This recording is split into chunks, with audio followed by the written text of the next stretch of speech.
Pleasure. All right, the Democrats say they are blocking passage in order to get an extension on subsidies for millions who get their health insurance under the Affordable Care Act and to reverse recent changes to Medicaid eligibility. Now, you're a doctor, so what's your view on that argument? Well, I would say the argument is specious. If you think back to the 2020 presidential elections during the debates, every single Democrat raised their hand, Democrat candidate for president raised their hand to provide health care and Medicaid to illegal immigrants or health care to illegal immigrants. And so specifically what has happened, we've done our job. So the House Republicans passed a continuing resolution, a 7-week continuing resolution, so then we can continue the normal appropriations process. We have passed that through the House. It has gone to the Senate.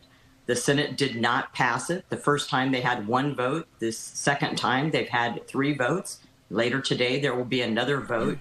The Democrats have a CR that has $1.5 trillion in increased spending over a 7-week period. They say that it's about health care, but specifically what they're asking is to repeal a section of the Working Families Tax Cut where there is no Medicaid for illegal immigrants. So that's what this is about. No one has said not to extend tax credits, and there is some confusion about that. So there are premium tax credits and there's enhanced premium tax credits that came about during the COVID era tax cuts. And then there's the tax credits for modest income people that were in the original Obamacare. And that can be discussed. There's plenty of time to discuss that in the regular appropriations process, should they wish to do so. And those aren't the tax credits that are being discussed. They are also raising concerns about clawbacks, like some that we saw earlier this year when Congress approved funding for some programs and then later canceled it. Is that a legitimate concern? Well, I would say, there are consequences to elections, and those elections led to the Working Families Tax Cut, which delivers the largest tax cut for individuals in history. So I think the Democrats don't want to go talk to their constituents about why they want to raise taxes, why they don't want to support our military with the raise, why they don't want to support businesses within their districts by supporting the provisions within why they don't want to support farmers. So that's something that they're going to have to discuss. We're working with our district, taking care of phone calls, answering emails for individuals who have concerns about what's going on and how the government shutdown affects them. Let me just say the Democrats have voted 13 times during the Biden administration for a continuing resolution. Despite criticism, I voted for continuing resolutions because I think it's important to keep the government open.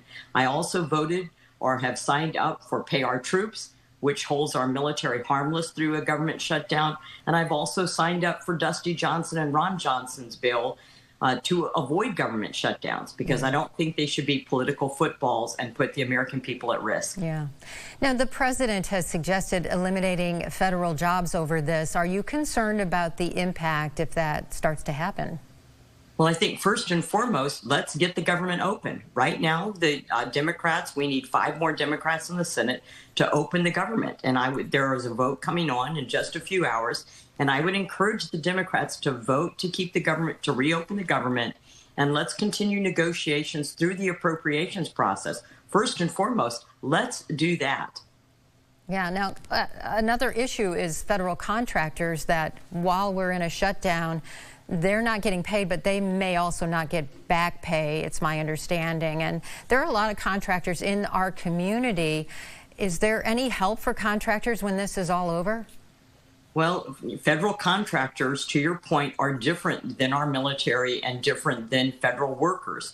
Federal workers may get back pay, and the military may get back pay. The back pay doesn't help the military. I'm from a military family. I watched my dad month after month try to figure out how he was going to make his one paycheck stretch, how he could pay the bills before his paycheck came in. I've seen it month after month after month. It's no reassurance to people to say, well, we're not going to pay you right now, but we'll give you back pay in the future if you can't pay your rent or your mortgage payment or your car payment or put food on your table for your kids. So it certainly is a concern. There are consequences to shutdowns to real people real Iowans, real Americans. And that's why, despite criticism, I have voted to keep the government open in the past. And I think the Democrats should do the same thing. Stop playing football with the American people. Stop holding our military and our veterans and our families hostage while you try to force something that you're not going to get. The demands are unreasonable, and that's why they have not been agreed to. Yeah. They have met with the president. Senator Thune has said that he's willing to discuss health care and reforms to health care. But I also want to remind people that it was the Affordable Care Act that was supposed to answer all of these problems and bring premiums down, which has never occurred. It has never happened. Premiums have only continued to skyrocket. But let's get back to the job of the American people. The Democrats hold the key. They can reopen the government in just a few hours, and I think that's what they should do, and I encourage them to reopen the government.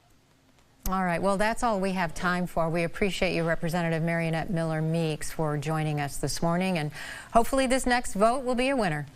I'm hoping so, too. Thank you so much. All right. Thank you.